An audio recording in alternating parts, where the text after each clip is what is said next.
21절에서 26절까지 말씀입니다.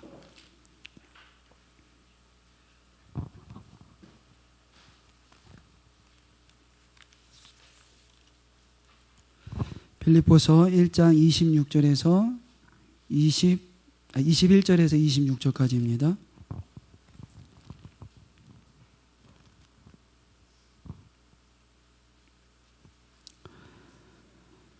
빌립보서 1장 26절에서 21절에서 26절까지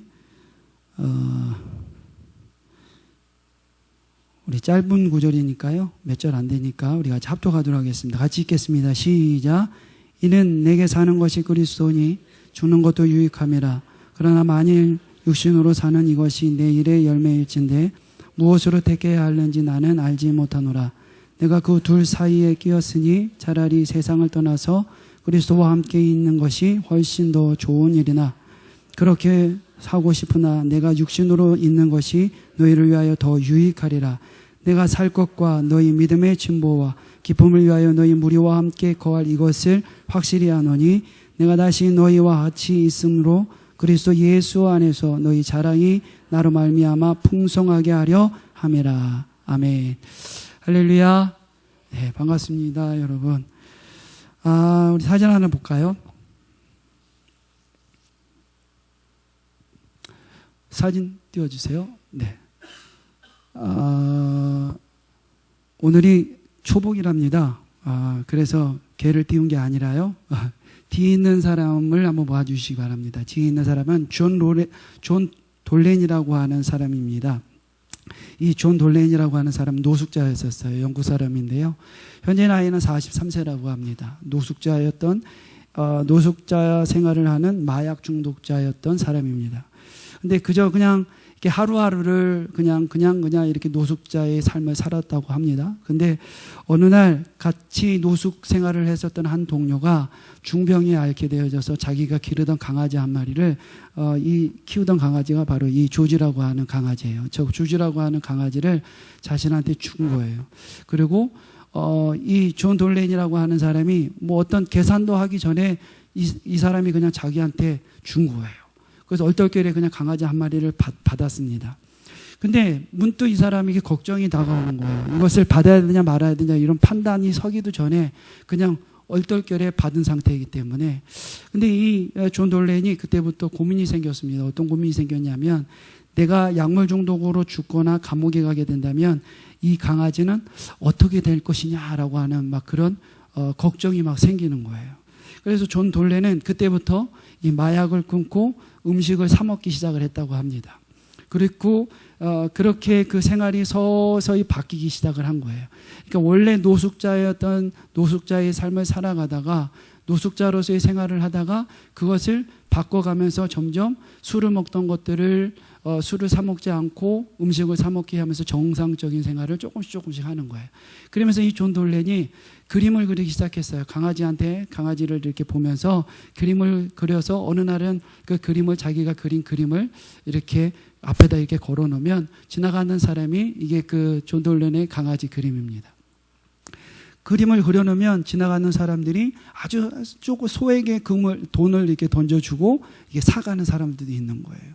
그러면서 이렇게 시간을 이렇게 점점 이렇게 흘러가다 어느 날 한 미술 관장이 이렇게 지나가면서 이 존 돌렌의 저 그림을 보게 됐습니다. 그러면서 이 사람이 가지고 있는 재능을 발견하게 된 거예요. 그리고 나서 이 사람이 이 존 돌렌에게 건의를 합니다. 뭐라고 건의를 하냐면 당신의 작품들을 전시회를 할 수 있도록 저에게 그림을 넘겨줄 수 있느냐 이렇게 얘기를 해요. 그랬더니 존 돌렌이 그렇게 하겠다고 당연히 그렇게 하겠다고 얘기를 하는 거예요. 그래서 이 사람이 이 미술 원장을 통해서 1차 첫 번째 전시회를 딱 열었는데 이게 얼마만큼 성황리에 끝났느냐면요. 이 사람이 갖고 있는 모든 그림이 다 한 번에 다 판매가 돼버렸다고 합니다. 그러고 나서요. 이 사람의 지금 지금 현재 보이는 이 그림 있잖아요. 이 그림 한 장 값이 보편적으로 5천에서 6천 달러 정도 한다고 합니다. 그러니까 한 500에서 600만 원 정도 하는 그림이겠죠. 그냥 스케치로 이렇게 한 것 같은데 저 그림이 그렇게 바뀌었다고 합니다. 그러면서 이 존 돌렌의 삶이 바뀐 거예요.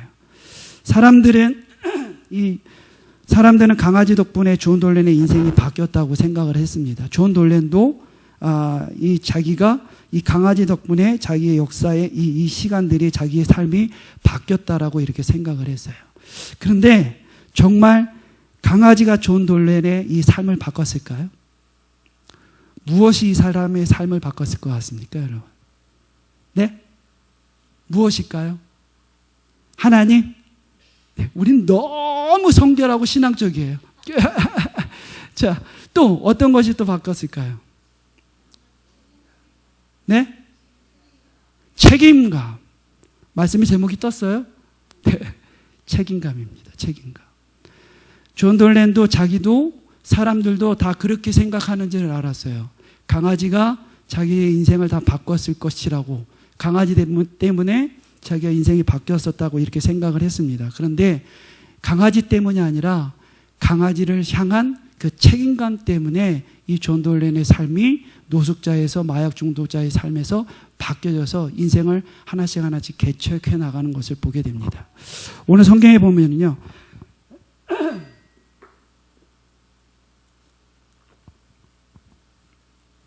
오늘 성경에 보면 이 책임과 무책임의 중간에 끼어 있는 한 사람이 등장을 합니다.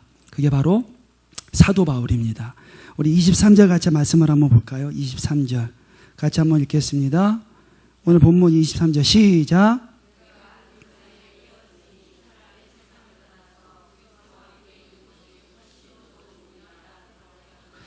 자, 봅시다. 23절에 보면 이 사도 바울은 자기가 지금 어떤 것에 끼어 있다라고 이야기를 합니다. 이 끼어 있다라고 하는 것은 시네코마이라고 하는 이 단어로 되어져 있어요. 이 시네코마이라고 하는 단어가 뜻하고 있는 것은 막아버린다라고 하는 뜻을 가지고 있습니다. 그래서 내가 어떤 것에 붙들려 있다라고 하는 것을 이렇게 뜻하고 있는 거예요. 누가복음 8장 45절의 말씀에 보면 어떤 한 여인이 예수 그리스도께서 지나가실 때 그의 옷자락을 만지는 사건이 하나 나와요. 근데 예수 그리스도께서 어떤 상황에 놓여 있을 때 이 여인이 예수님의 옷자락을 만지죠? 궁중 속에 갇혀져 있을 때, 이 갇혀져 있을 때, 그때 이 궁중 속에 갇혀져 있을 때에 그때 한 여인이 예수 그리스도의 옷자락에 손을 내밀어서 잡습니다. 그때 사용됐던 단어가 바로 이 시네코마이라고 하는 거예요. 끼어 있다라고 하는 거예요. 예수 그리스도께서 어떤 궁중에 어떤 막혀 있는 곳에 붙들려 있다라고 하는 것입니다. 또 하나의 구약에서 이와 비슷한 단어를 찾아낼 수 있는데 그게 무엇이냐면 창세기 13장 9절의 말씀입니다. 13장의 9절의 말씀에 그 13장 내용이 어떤 내용이냐면 아브람과 롯이 이제 애굽에서 모든 상황을 다 끝내고 베델과 아이 사이에 이게 도착을 합니다. 그리고 베델과 아이 사이에 도착했을 때 이미 아브람과 롯의 그 안에는 굉장히 그 많은 가축들로 인해서 굉장히 풍성하게 되어지는 거예요. 그래서 이 베델과 아이 사이에 이 두 아브람과 롯이 도착했을 때에 그들의 밑에 있었던 목장장들이 있을 것 아니에요. 목자들이 자기들의 가축들을 더 많이 더 좋은 물을 먹이기 위해서, 더 좋은 풀을 먹이기 위해서 서로 막 경쟁을 하는 거예요. 다툼이 일어나는 겁니다. 다툼이 막 일어나니까 이 모습을 보고 있었던 아브람이 이야기를 하죠. 뭐라고 이야기하죠? 롯에게 야 롯아 와봐 그러고 이야기를 합니다. 이미 우리가 가지고 있는 가축들이 너무 많아서 이 땅이 너무 비좁으니까 네가 나에게서 떠나가라 이렇게 얘기를 해요. 그리고 네가 떠나갈 때에 네가 먼저 우하면 내가 좌하고 네가 좌하면 내가 우할 거야. 그러니까 네가 선택해서 네가 먼저 갖고자 하는 모든 것을 먼저 선택해서 가져라고 이렇게 이야기를 합니다. 선택이라고 하는 것이 거기가 나와요. 근데 바로 이 끼어 있다라고 하는 것이 둘 중에 하나를 어떤 것을 선택해야 되는 상황을 말하고 있는 겁니다. 그런데 롯은 성경에 보니까 어떤 것을 선택했냐면 자기의 눈에 어떤 것으로 보기에 좋은 것으로 선택을 합니다. 그리고 자기의 눈에 보이는 것에 자기 인생, 자기의 삶을 속아서 살아가는 거예요. 그래서 롯은 자기의 눈에 보인 것으로 선택하다 보니까 이 요단강 지역의 보니까 소알까지의 그 땅이 물이 넉넉함을 보니까 얼마나 좋아 보이겠어요. 소알까지 그렇게 지금 물 때문에 아브라함과 그렇게 아브라함의 목자들과 다툼이 있고 이 심리적인 갈등이 있었는데 이 소알까지 그 넉넉한 물을 보니까 야 이제 우리가 모든 것을 다 이 가축들이 충분히 물을 먹겠고 충분히 번식할 수 있겠구나라고 하는 생각이 들지 않겠어요? 그리고 그런 모습을 보고 또한 이 롯에 들어왔던 이 요단 동편 요단 지역의 그 땅이 어떻게 보였냐면 여호와의 동산 같고 애국과 같이 보였더라 이렇게 얘기를 합니다. 그러니까 롯의 눈에는 그렇게 보였던 거예요. 근데 성경에 보면은 이미 여호와께서 소돔과 고모라를 멸하시기 전이다라고 얘기를 해요. 죄악이 극성하여 보여지는 곳에 그러나 우리의 눈에 속아서 우리의 지식에 속아서 우리가 가지고 있는 이 틀에 속아서 잘못된 선택을 하고 있는 거예요. 그런데 반대적으로 아브라함은 어떤 선택을 했죠? 롯이 선택하고 남은 것을 아브라함이 선택했어요. 그런데 아브라함에는 어떤 중심이 있었을까요, 여러분? 그 안에는 하나님에 대한 절대적인 신뢰예요. 하나님이 내 눈으로 보아서 내 눈에 좋은 것, 내 생각에 좋은 것으로 선택한 것이 아니라 이것을 어떤 것이라 할지라도 하나님이 동행하여 주시면 그 땅을 일구시고 그 땅에 역사를 하실 분이 여호와 하나님이라는 것을 아브라함은 믿었던 것입니다. 할렐루야. 우리는 어떤 선택을 해야 될까요, 여러분? 아브라함과 같은 선택을 해야 될지 믿습니다. 할렐루야. 오늘 사도 바울은 이와 같은 끼어있다 자신이 이런 상황과 비슷한 끼어있는 것에 표현을 하고 있어요. 근데 그 끼어있는 것에 대해서 자신은 지금 이 둘 사이에 갈등하고 있는 모습을 사도 바울은 이야기를 합니다. 사도 바울은 무엇에 대해서 끼어 있느냐라는 거죠. 우리 한번 볼까요? 두 가지에 끼어 있다고 하는데 21절 말씀입니다. 21절 말씀 같이 읽겠습니다.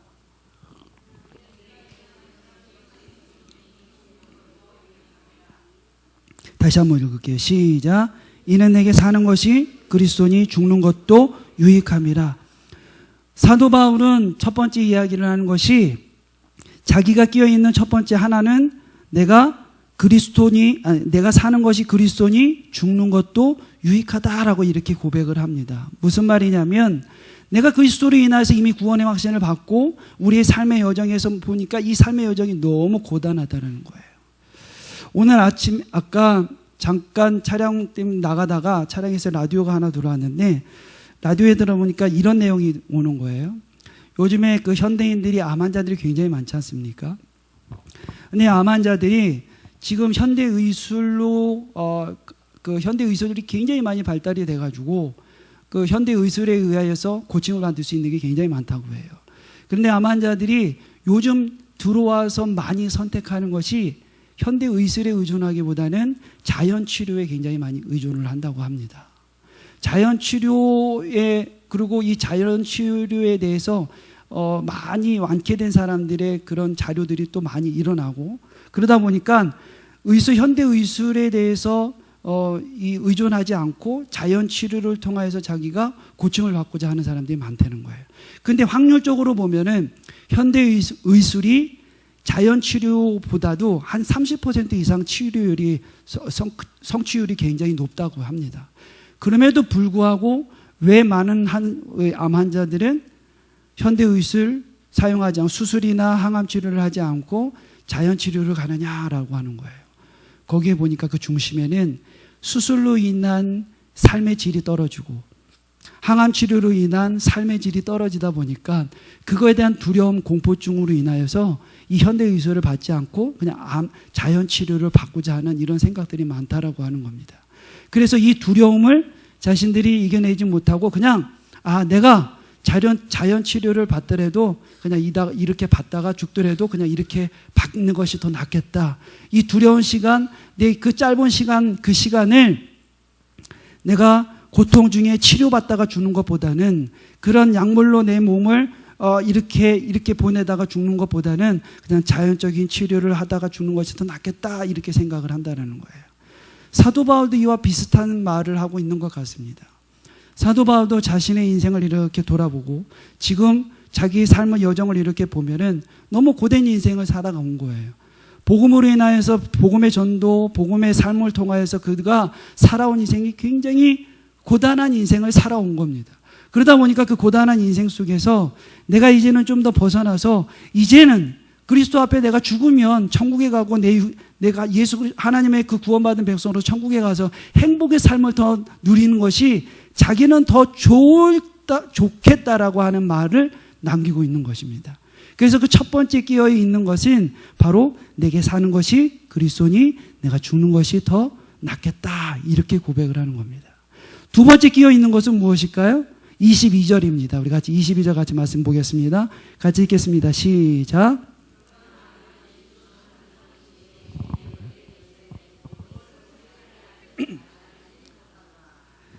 두 번째는 육신에 사는 일이라고 얘기를 해요. 근데 이 육신이라고 하는 것은 제 가운데 살아가고 있는 이 육신을 얘기를 하는 것이 아니라 우리의 삶의, 인생의 삶을 이야기를 하는 거죠. 인생의 삶을 통하여서 어떤 삶을 살아가느냐라고 하는 것은 육신으로 사는 지상에서의 전도 사역, 그리고 즉 전도로서 인한 복음의 확장된 삶을 살아가는 것을 이 사도 바울이 이야기를 하는 것이에요.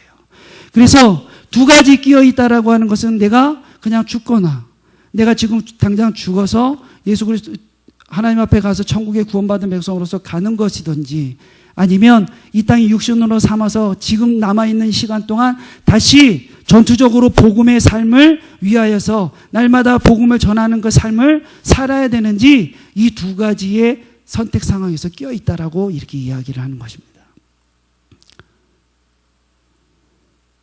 그러면 사도 바울은 무엇을 중심으로 해서 선택을 했겠느냐라는 거예요. 어떤 것을 중심으로 해서 선택했냐라는 것입니다. 24절에 보면 유익한 것으로 선택을 했다고 합니다. 유익이라고 하는 것은 단어를 찾아봤더니 사전적인 의미가 이롭거나 이익이 있다라고 하는 것이에요. 이롭거나 이익이 있는 것. 또 다른 의미는 이롭거나 도움이 된다라는 것을 이야기한다고 합니다. 이롭거나 이익이 있다, 또는 이롭거나 도움이 된다라고 하는 유익의 양면성을 얘기를 하고 있는 겁니다. 이 이롭거나 이익이 있다라는 것은 나 중심적으로 이로운 것도 있을 것이고, 나 중심적인 나에게 이익이 있는 것도 있을 것이에요. 그런데 나에게만 이롭고 나에게만 이익이 있는 것만 이야기를 하는 것이 아니라 다른 사람에게도 이롭거나 다른 사람에게도 유익이 있다라는 것을 이야기하는 겁니다. 유익이라고 하는 것은 단면성만 있는 것이 아니라 이런 나와 다른 사람에게 모두 다 이롭거나 나에게도 이로울 수도 있고, 나에게 유익이 될 수도 있고, 다른 사람에게도 유익이 될 수 있고, 다른 사람에게 이로울 수도 있다라는 것을, 이 양면성을 이야기하고 있는 거예요. 그런데 대부분 사람들은 누구 중심적으로 유익을 따지죠? 나 중심적으로 따집니다.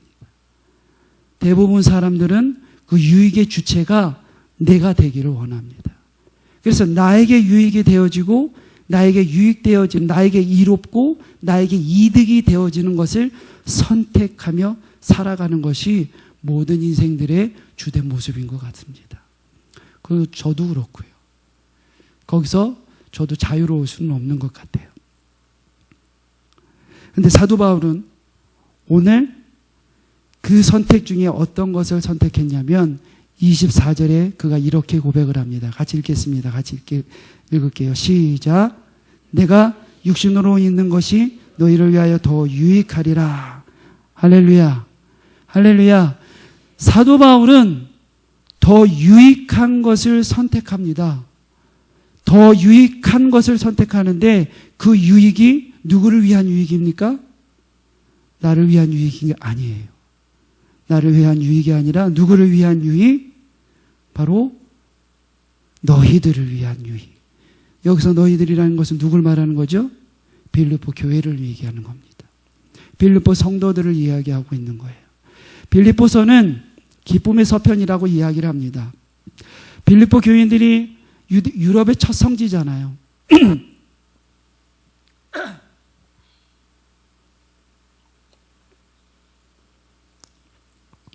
유럽의 첫 성지를 만든 이 빌립보 교회에 사도 바울의 열정과 사랑이 그 안에 굉장히 많은 관심이 있었어요.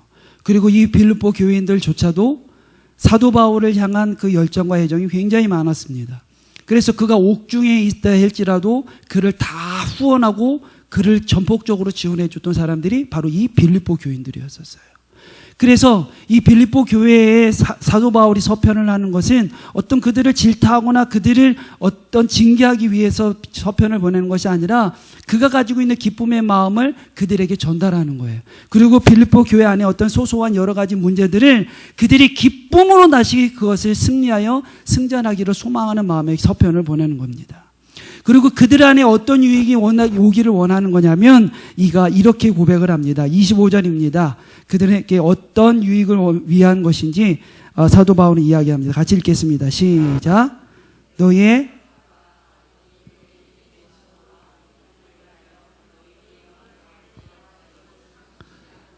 내가 살 것과 너희 믿음의 진보와 기쁨을 위하여 너희 무리와 함께 거할 이것을 확실히 아노니 내가 살 것과 너희 믿음의 진보와 너희 진보와 기쁨을 위하여 이것이 유익이 된다고 합니다.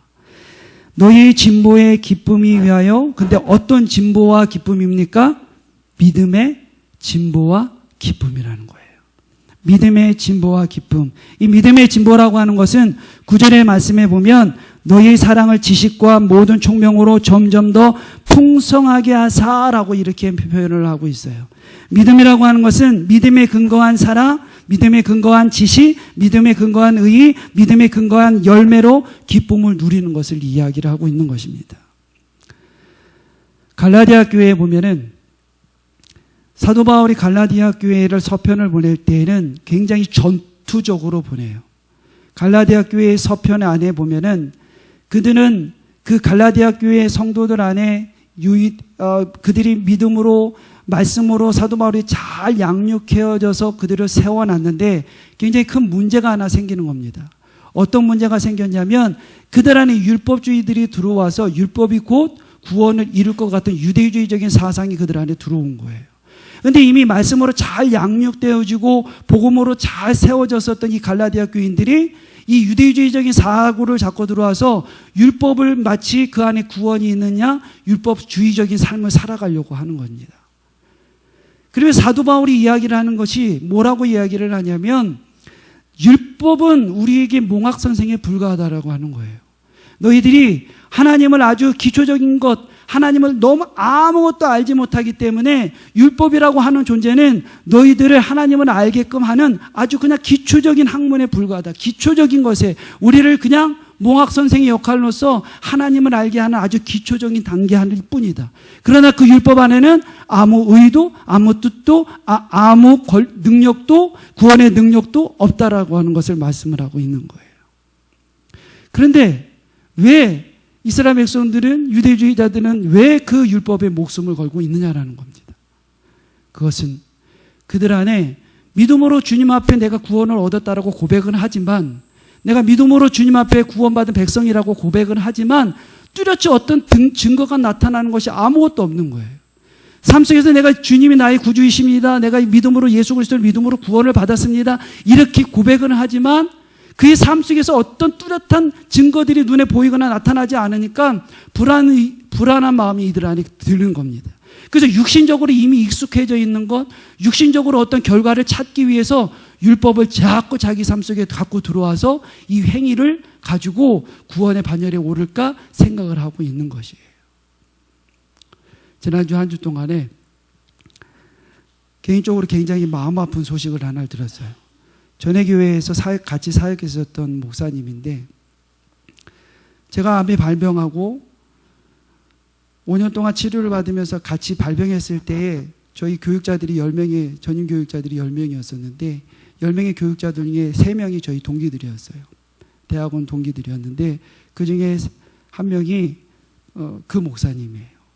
근데 같이 제가 발병을 한 이후에 저희 기도 동지회를 만들어 가지고 같이 저희 병을 위해서 이 암을 위해서 같이 기도하고 같이 협력하고 그리고 같이 울어주고 그랬던 분들이에요. 근데 그 중에 한 분이 이 한철 목사님이라고 하는 분이 계셨는데 이 분이 제가 발병하고 1년 뒤에 사모님께서 유방암이 온 거예요. 그러면서 이 사모님께서 찾아와 가지고 저한테 그렇게 고백을 하더라고요. 죄송하다고. 뭐가 죄송하냐 그랬더니 내가 그렇게 목사님 아플 때 그렇게 고통 중에 있을 때 전심으로 다 기도하지 못한 것이 너무 죄송하다고. 그러면서 같이 눈물 흘리고 같이 그렇게 시간을 보내고 그러고 나서 자기가 유방암이 지금 왔다고 목사님이 같이 기도해 달라고 그렇게 부탁을 하더라고요. 그리고 시간이 많이 흘렀어요. 그리고 같이 저도 그 교회에서 떠나오고 한철 목사님이라는 그분도 교회에서 떠나서 개척을 하게 됐는데 사모님께서 잘 버티다가 작년에 소천을 하신 거예요. 결국 이 전이가 돼가지고 장기로 다른 정리가 돼서 소천을 하고 말았습니다. 아내를 보내고 자손이 없어요. 후손이 없고 그냥 두 부부만 사는 이제 올해가 이제 50인데 근데 그 목사님이 작년에 아내를 보내놓고 다시 본인이 올해 림프암이 걸린 거예요. 그래서 지금 병원에 있는데 림프암 4기 말기라고 하는 겁니다. 그래서 온몸에 지금 암이가 다 전이가 돼서 몸에 다 퍼진 거예요. 그 말을 들으니까 너무 가슴이 아픈 거예요. 작년에 아내를 보내놓고 1년도 안 돼가지고 자신이 온몸에 암이 퍼져가지고 지금 사경을 헤매고 있는 모습을 보고 지난 3주 전에 그 목사님하고 통화를 했는데 목사님이 이런 말을 하더라고요. 목사님, 내가 목사인데 되게 부끄러운 고백을 하나 할게요. 그러더라고요. 무슨 고백이요? 그랬더니 내가 병원에 갔더니 이미 내가 림프암 4기라서 병원에서는 사형 선고가 떨어졌어요. 목사님. 저보러 죽는다고 합니다. 그런데 그 소리를 들으니까 제가 제일 먼저 확인하는 것이 하나님에 대한 구원의 확신이었다는 거예요. 그리고 다시 내가 정말 천국에 갈 수 있을까? 다시 주님 앞에 구원의 확신을 내가 지금 구원받은 백성이 맞을까? 라고 주님 앞에 이렇게 대무히 물었다고 합니다.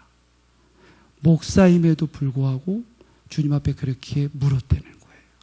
그래서 그게 부끄럽지만 그렇게 묻고 나서 자신들 안에 그 목사님이 이런 얘기를 하는 거예요. 목사님, 내가 그래도 목사는 맞나 봐요. 내가 그렇게 묻고 났는데 내 안에 확신이 더 큰 확신이 더 굳은 확신이 생기더라고요. 그렇게 고백을 하는 거예요. 그래서 내가 두렵지 않더라고요. 죽음이 두렵지 않은 것 같아요. 아내가 기다리고 있는 곳에 내가 갈 수 있다는 기쁨도 있고 내가 하나님 곁에 갈 수 있다는 그 기쁨도 있고 라고 하는 그런 말을 하는 거예요. 사랑하는 성도 여러분들, 우리는 우리의 삶에서 날마다 확인해야 될 것이 하나 있어요. 우리는 믿음으로 구원의 의를 얻었다고 하지만 우리는 믿음을 상실하고 살아갈 때가 너무 많이 있습니다. 우리는 믿었다고 오늘 고백을 하고 있지만 그 고백을 잊어버리고 그냥 열심히 어떤 삶 속에서 살아가고 있다가 정작 우리에게 정말 죽음이라는 것이 목전에 딱 다가왔을 때 그때 우리는 아차 싶어서 다시 구원을 확인할 때가 있어요. 그런데 우리의 구원은 날마다 주님 앞에 묻고 다시 확인해야 됩니다. 그 믿음은 변함없는 구원은 우리에게 늘 동행하여 주시고 역사하십니다. 그리고 구원받은 확신을 가지고 우리가 내가 하나님 구원받은 백성임을 내가 고백하며 살아가야 되는 것이에요. 사도 바울은 이 유익을 위해서 고백을 하고 있는 겁니다. 이런 연약한 백성들, 이런 믿음의 반석 위에 우리가 굳건히 서 있다고 하지만 여전히 흔들림이 있는 이 믿음의 흔들림 속에 살아가는 이 백성들을 위해서 내가 죽는 것이 내가 죽어 주님 앞에 가는 것이 더 유익하긴 하지만 내가 그것보다 더 유익된 것은 너희들 옆에서 너희들과 함께 동행하여 날마다 그 믿음을 너희들 안에 굳건하게 세워갈 수 있도록 도와주는 것이 나 유익이다, 이렇게 고백을 하는 것이에요. 사랑하는 성도 여러분들, 우리 안에는 책임감이라는 것이 있습니다. 그 책임감은 오늘 사도 바울이 맡겨준 것처럼 더 유익된 삶을 우리가 살아가야 되는데 그 유익이 나의 유익이 아니라 내 옆에 있는 자들의 유익, 내 주변에 있는 자들의 유익, 우리 삶에 있는 우리 가정에 있는 자들의 유익, 우리 자녀의 유익, 우리 남편의 유익, 내 아내의 유익, 그들을 위한 삶이 우리에게 주어진 것이라고, 이미 말씀으로 먼저 주어진 하나님의 선택된 백성으로서의 축복이라고 주님이 말씀하고 있는 줄 믿습니다. 그 책임을 등에 감당하는 저와 여러분들이 되어지기를 주의 이름으로 축원합니다. 우리 같이 기도합시다. 기도하고 우리 같이 찬양하고 기도하도록 하겠습니다. 사랑의 하나님 고맙습니다. 감사합니다. 하나님, 사도 바울은 주님 앞에 고백을 합니다. 내가 사는 것이, 내게 사는 것이 그리스도니 죽는 것이 더 유익합니다. 내가 사는 것보다 죽어 주님 앞에 가고 구원받은 백성으로서 천국에 오르는 것이 훨씬 더 유익한 삶이지만, 내가 끼어있는 또 다른 인생, 내 육신에 살아 내 주변에 있는 자들에게, 믿음에 연약한 그들에게 믿음을 전하고 복음을 전하여 그들과 동행하여 더 유익하고 하나님 앞에 영광을 돌리는 삶이 더 유익이라 고백을 합니다. 그 둘 중에 끼어 있어서 더 유익된 삶은 연약한 자들을 세워가는 삶이라고 고백한 것과 같이, 오늘 우리의 모습이 그런 사명을, 그런 책임을 감당하는 우리의 모습이 될 수 있도록 주님이 역사하여 주시옵소서. 함께 하시기를 소망하며 감사드리며 예수 그리스도 이름으로 기도드리옵나이다. 아멘. 우리 아까 찬양 드렸던 나는 믿네라고 하는 찬양입니다. 찬양의 가사에 보면 이렇게 고백을 합니다. 내게 허락하신 시련을 통해서 나는 믿음이 더욱 강하게 됩니다. 험한 골짜기를 지나는 동안 그 골짜기를 험난을 통하여 주께 더 가까이 가는 나의 모습을 발견합니다. 주님, 나를 이끌어 주옵소서.